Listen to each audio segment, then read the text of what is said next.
Hey, everybody. I want to apologize for not being able to get this final 8 week stats up before now. It was kind of a crazy year this year. It's been almost a year since I've posted anything or put any videos up.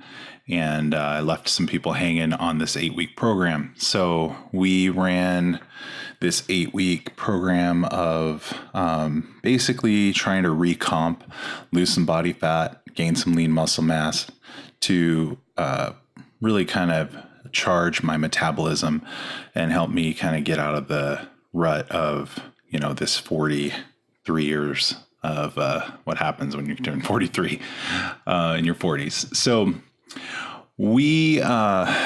it's been kind of crazy. I had a pretty crazy injury. It was I ruptured my quadricep tendon on my right knee. And man, that is an injury that takes forever to recover from. And it was very demobilizing.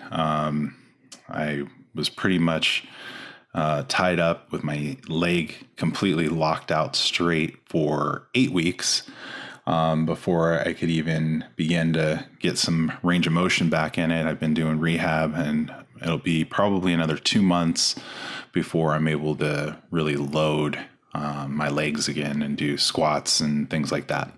It wasn't even workout related, but with that and some of the crazy stuff that was going on with work and starting a new role, it just has been crazy. So I apologize for taking so long.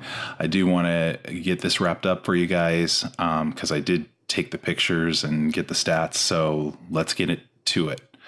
So here is the before side right here on the left-hand side. And so what you're looking at is the right side being the after. So this was taken the week after the final 8 weeks. So definitely had some improvements. It shows up more on my stats when you look at the tape measure.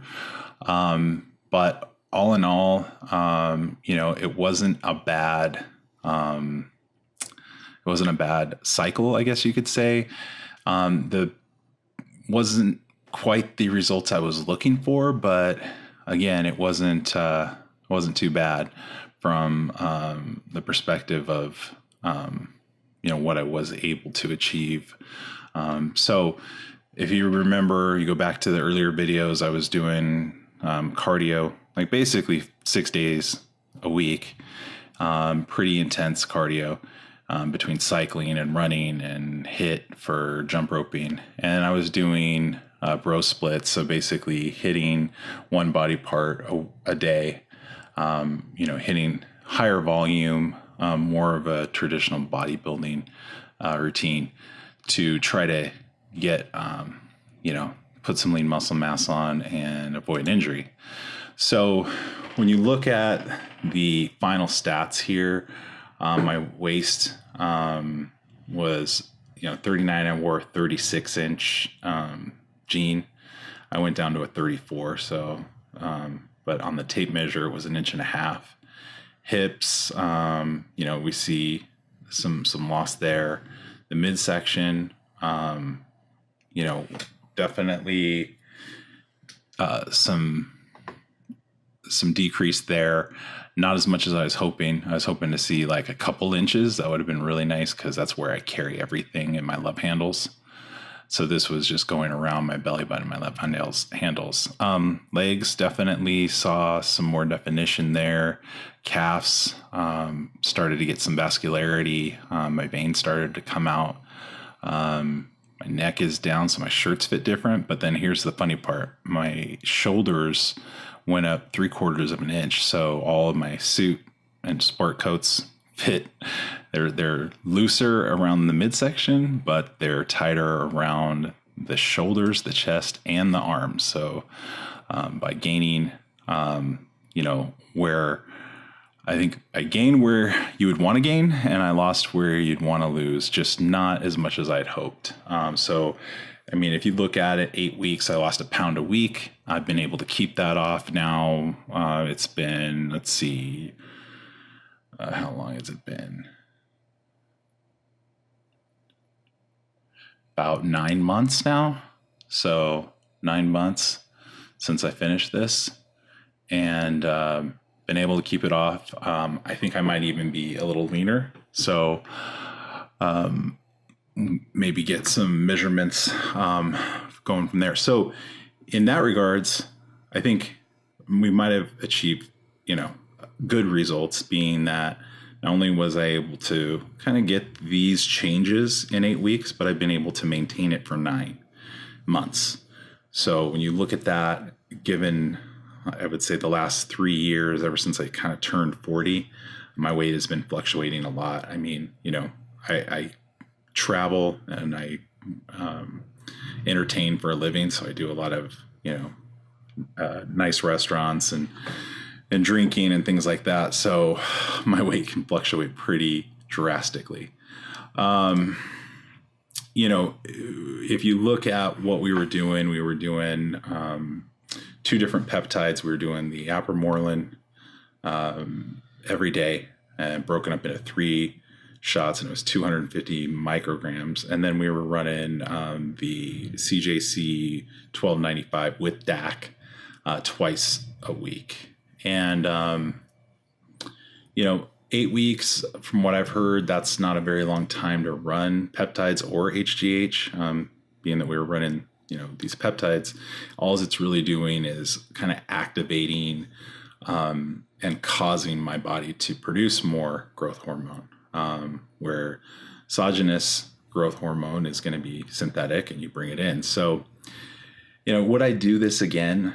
For the time, the money, and the pain of that many injections, I don't think I would. I think at this point, I have talked to enough people and done enough research where I can actually get, I can get real HGH pretty close to the same price. I mean, it's a little bit more, but you can get kits and run that a little bit longer. So I'm planning on running an HGH cycle.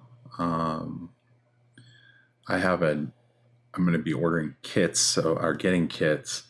So, there are 15 IUs and there's 10 in a kit. So, it'll last me a good amount of time. I mean, probably, being that you kind of ease your way into it, I'll be starting off at about 1 IU a day, building up to eventually 3 over a pretty long period of time.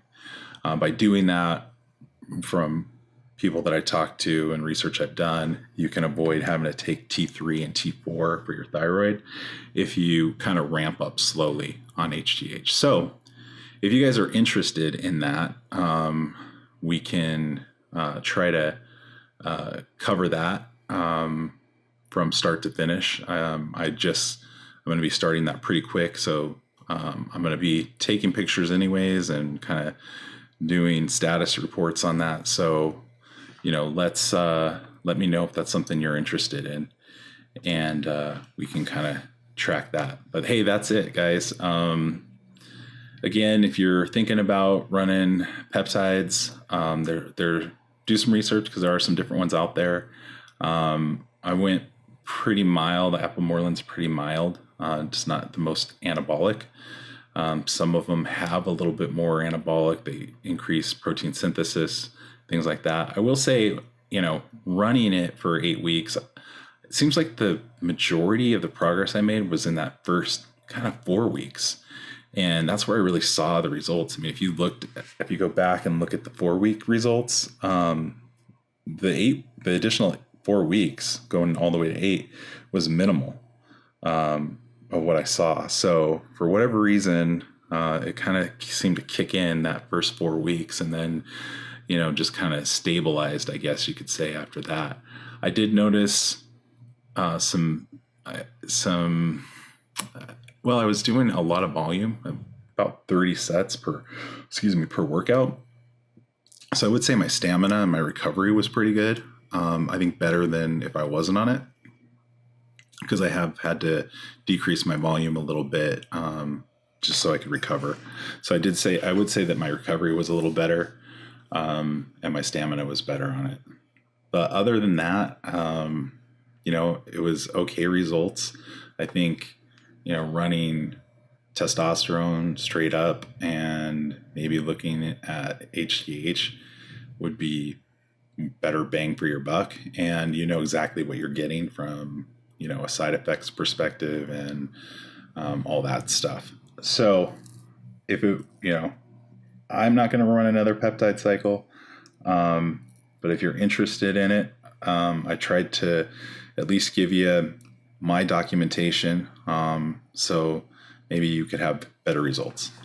Anyways, but that's it for now, guys. If you're interested in having me record progress on a real HGH cycle, let me know in the comments and we'll see what we can do. Everyone have a good day, and thanks for tuning in.